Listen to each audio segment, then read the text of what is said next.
दोस्तों, खालिस्तान की तहरीक जो कि भारत को दो टुकड़े कर देगी, अब वो जोर पकड़ चुकी है और दुनिया के अंदर बैनुल-अक़वामी तौर पर पहली embassy the Republic of Khalistan के नाम से कनाडा के अंदर कायम कर दी गई है। दोस्तों, इसी के साथ खालिस्तान ने भारतीय मीडिया, इंडियन मीडिया जिसको आप गोदी मीडिया के नाम से भी जानते हैं, उसके ऊपर एक साइबर अटैक किया है। रिपोर्टेडली बताया जा रहा है कि गोदी मीडिया को हैक करके उसके ऊपर खालिस्तान के जुमले चलवा दिए गए, उनके नारे जो हैं वो गूंजते रहे। और ये सब कैसे हुआ आज की वीडियो में आपके सामने रखेंगे और आपको बताएंगे कि इजरायली प्राइम मिनिस्टर नेतन्याहू, जिन्होंने पहली दफा इस बात को तस्लीम कर लिया है कि ऑपरेशन सिंदूर जो कि पाकिस्तान के खिलाफ भारत का ऑपरेशन था, उसके अंदर इजरायली वेपन्स इस्तेमाल हुए और वो बताते हैं कि वो वेल वर्कड वेपन्स थे जो कि भारत को दिए गए और उसके बाद वो पाकिस्तान के खिलाफ इस्तेमाल हुए। वो वेपन्स कितने वेल वर्क थे उनके ऊपर फख्र करके जिस तरह बताया जा रहा है, उसकी दूसरी कहानी भी आपके सामने रखेंगे और आपको यह भी बताएंगे कि किस तरह से अब इजराइल मोदी को बचाने के लिए मैदान में आ चुका है और अब कोई खुफिया नुस्खा बताया जाएगा जिससे ट्रंप को कंट्रोल किया जा सके। वो खुफिया नुस्खा मुमकिन तौर पे कौन सा हो सकता है, इस पर भी गुफ्तगू करेंगे। लेकिन उससे पहले हमारी आपसे 10 गुजारिश है कि इस चैनल को लाइक कीजिए, सब्सक्राइब कीजिए और बेल आइकन को लाजमी दबा दीजिए ताकि हर नई आने वाली वीडियो आप तक बर वक्त पहुंच सके। दोस्तों, भारत ने बहुत कोशिश की कि सिखों को मार के, उनको कत्ल करके और उनको दबाकर ये तहरीक ख़त्म कर दी जाए, लेकिन ऐसा हुआ नहीं। सिखों ने कुछ अक्लमंदी का मुजाहिरा किया और आलमी तौर पर एक कैंपेन चलाई और वो कैंपेन कामयाब होती हुई नज़र आ रही है और खालिस्तान की जो तहरीक है वो अब हकीकत की एक सूरत इख्तियार करती हुई नज़र आ रही है। एक एम्बेसी, एक सिफारत खाना जो कि कनाडा के सूबे सरी के अंदर खोल लिया गया है और उसको नाम दिया गया है द रिपब्लिक ऑफ खालिस्तान का। दोस्तों, ये वही सरजमीन है जहाँ पे इनके हरदीप सिंह नजर, जिनको भारत ने कत्ल करवा दिया था और जिसके बाद कनाडा के और भारत के माबैन जो कशीदगी है वो बढ़ गई थी, मतलब ताल्लुकात इनके खराब हो गए थे। उसी सरजमीन के ऊपर अब उनके ही विजन के मुताबिक उनका ख्वाब था कि यहाँ पे एम्बेसी बनाई जाए और द रिपब्लिक ऑफ खालिस्तान के नाम से पहली एम्बेसी जो है वो कनाडा के अंदर कायम कर दी है। और मुबैना तौर पर कुछ लोग जो हैं वो खालिस्तान के नाम से पासपोर्ट वीज़े इशू करके दिखा रहे हैं कि ये देखें यहाँ से अब ये भी होगा, लेकिन हकीकत ये है कि ये एक अलामती एम्बेसी के तौर पर देखा जा रहा है इसको और ये दुनिया को पैगाम देना है कि खालिस्तान एक हकीकत है। भारत ने सिखों को मजबूर कर दिया कि वो अपनी तहरीक अपने मुल्क से बाहर बैठकर चलाएं, क्योंकि अगर वो कनाडा के अंदर मौजूद इतनी अहम तरीन शख्सियत को कत्ल करवा सकते हैं और एक को नहीं दूसरों के ऊपर हमले भी करवाते रहते हैं, तो अपने मुल्क के अंदर अगर इस तरह की कोई तहरीक चलाने की कोशिश करे या इस तरह की एक्टिविटीज परफॉर्म करे तो जरा इमेजिन कीजिए उनके साथ क्या होगा। उनका तो नामो निशान भी आपको नहीं मिलेगा, उनके साथ क्या हुआ, क्या हो सकता है, इसका इल्म भी आपको नहीं होने दिया जाएगा। तो इसलिए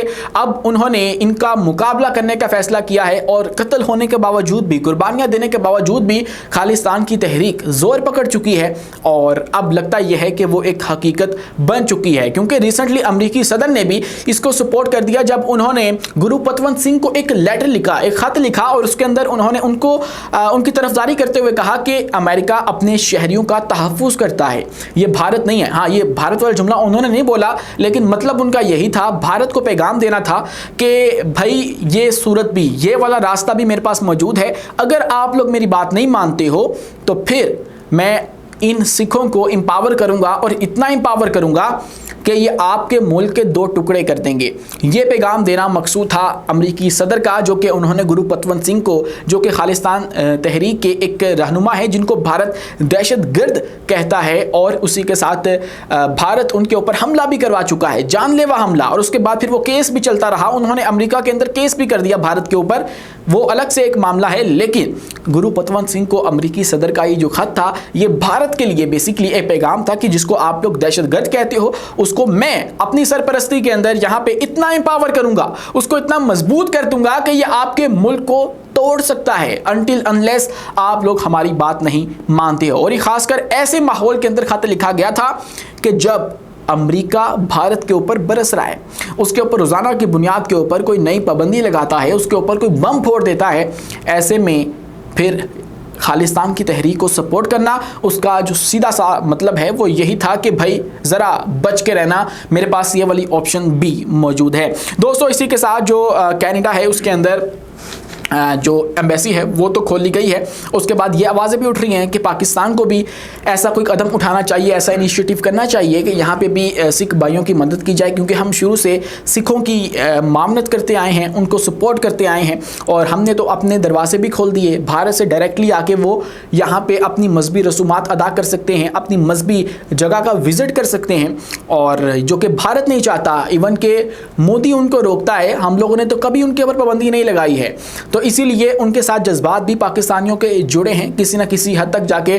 वो पाकिस्तानियों के साथ खड़े होते हैं। इवन कि अपने मुल्क के अंदर, पाकिस्तान के अंदर भी जो सिख भाई हैं वो पाकिस्तान के साथ हमेशा खड़े होते हैं, इसीलिए पाकिस्तान उनको सपोर्ट करता आया है। तो ये वाला कदम जो है उसको उठाने के लिए भी इस वक्त आवाज़ें जो हैं वो सोशल मीडिया के ऊपर एक्टिविस्ट की जानिब से उठाई जा रही हैं, क्योंकि एक खालिस्तान का विजन है कि हम लोग पूरी दुनिया के अंदर मुख्तलिफ ममालिक के अंदर ये एम्बेसीज खोलेंगे और ये एम्बेसीज खोल के पूरी दुनिया को ये पैगाम देंगे कि एक नया मुल्क भारत के साथ ही एग्जिस्ट करता है और उसको खालिस्तान का नाम जो है वो दिया जाए, और हो सकता है मुस्तकबिल के अंदर ये वाला मामला आप होता हुआ देखें भी। दोस्तों, इसी के साथ एक और हमला रिपोर्ट हो रहा है और ये हमला साइबर अटैक है, एक साइबर हमला है जो कि भारतीय मीडिया, गोदी मीडिया के ऊपर किया गया। इंडिया टुडे की टीवी स्क्रीन के ऊपर अचानक से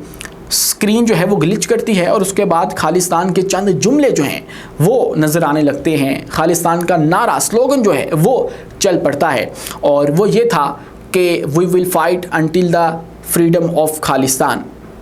इसको देखकर लगता तो यही है, अगर दिस वीडियो इज़ नॉट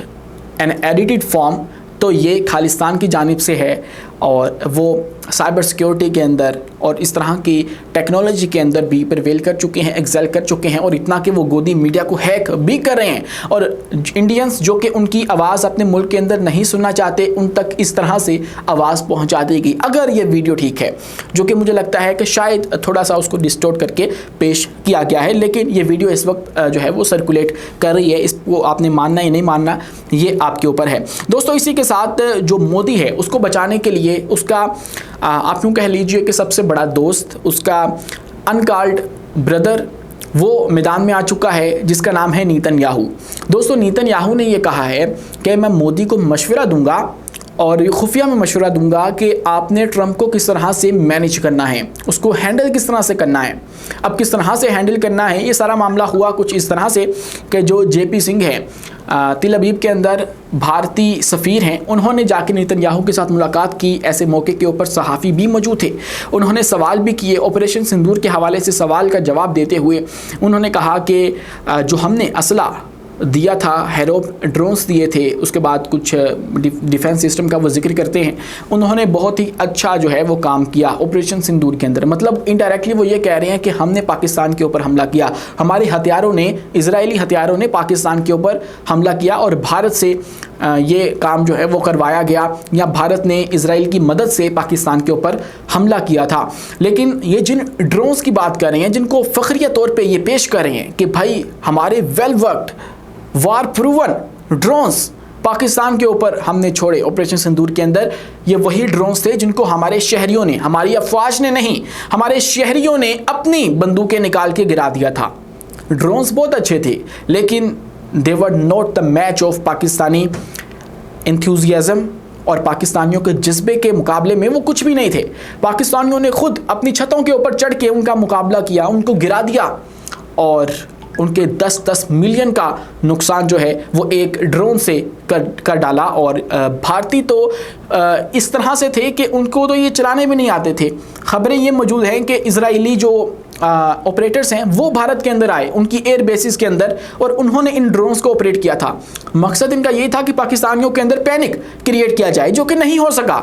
क्योंकि पाकिस्तानियों ने खुद अपनी अफवाज के शाना बशाना खड़े होकर इनको टारगेट किया, इनको हिट किया। तो आप लोग तो नाकाम हो गए, आप लोगों ने जो पैसे हैं अपने वो भी डबो लिए, और 10 मिलियन तक इस डॉलर्स की जो इसकी लागत है या इसकी जो कीमत है वो बताई जाती है, क्योंकि ये दुनिया का जदीद तरीन ड्रोन था जिसको हैरोप ड्रोन जो है वो कहा जाता है। तो इस तरह से जो है वो ये सारा मामला हुआ था, और इजरायली जो इनकी एयर बेसिस के अंदर मौजूद थे, इनको ऑपरेट कर रहे थे उनको भी फिर पाकिस्तानी मिसाइलों ने जाके हिट किया। ये भी हमारे सिक्योरिटी ज़राए से खबर सामने आ चुकी है। और इसी के साथ दोस्तों, मोदी ट्रंप को बचाने के लिए किस तरह मैदान में आ चुका है। उसने कहा है कि मैं खुफिया एक तरीका बताऊंगा जिससे आप अमेरिकी सदर को कंट्रोल कर सकते हैं। वो तरीका कौन सा हो सकता है? अगर आप माजी को खंगालें, उसको पढ़ें, तारीख पढ़ें, तो आपको पता लगता है कि इजराइल हमेशा से अमेरिका को कंट्रोल करता आया है। अमेरिका के अंदर इजराइल की इतनी स्ट्रॉन्ग ज़ायोनिस्ट लॉबी है कि अमेरिकी सदर जो भी आ जाए, चाहे वो बाइडेन हो या ट्रंप हो, इजराइल को सपोर्ट करना उसके लिए लाजिम है।